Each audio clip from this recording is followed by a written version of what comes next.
আজকে আমরা দি apothecary ডায়েরিজের episode number 3 cover করব। এর আগে দুইটা এপিসোড যারা দেখেনি লিঙ্ক ডিসক্রিপশন বক্সে দেয়া আছে। তাহলে শুরু করা যাক। এই এপিসোডটির নাম হলো দি আনসেটেলিং ম্যাটার অফ দি স্পিরিট।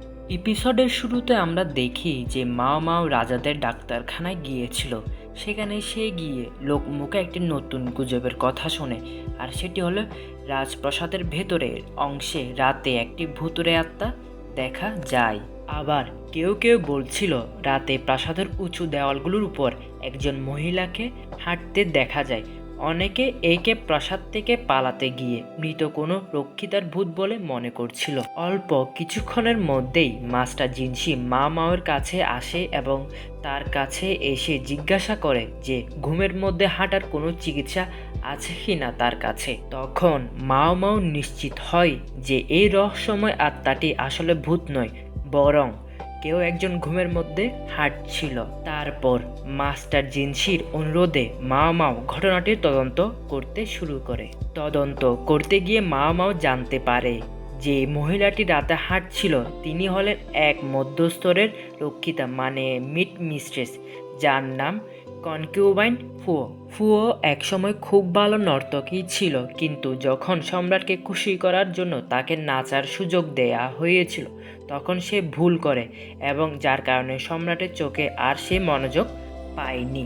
এর ফলে তাকে সামরিক বাহিনীর এক কর্মকর্তাকে পুরস্কার হিসেবে দান করে দেওয়ার সিদ্ধান্ত নেয়।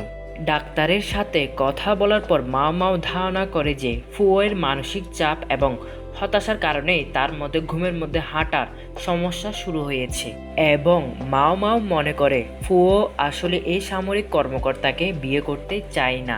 মাও মাও তখন বুঝতে পারে যে ফুওয়ের রোগের আসল কারণ হলো বিয়ের ব্যবস্থাটি বাতিল করা।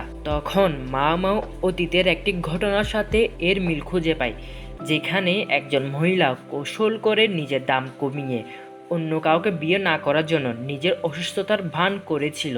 মাও মাও অনুমান করে যে ফুও একই কৌশল অবলম্বন করছে, কারণ ফুও অন্য এক সামরিক কর্মকর্তাকে ভালোবাসে যিনি তার শৈশবের বন্ধু। ফুও ইচ্ছা করেই সম্রাটের দৃষ্টি আকর্ষণ করতে ব্যর্থ হয়েছিল, যাতে তাকে পুরস্কার হিসেবে তার প্রেমিক সামরিক কর্মকর্তার কাছে পাঠিয়ে দেওয়া হয়। আর ঘুমের মধ্যে হাঁটার অভিনয় ছিল এই কৌশলটিকে সফল করার একটি অংশ। এইসব কথা মাও মাও মাস্টার জিনসি এবং লেডি গিউকোকে বলছিল। এর পরের দিন সকালে মাও মাও ও লেডি গিউকো মিলে দেখছিল যে ফুও প্রাসাদ ত্যাগ করছিল এবং তার প্রেমিক সামরিক কর্মকর্তা তাকে অভ্যর্থনা জানাচ্ছিল।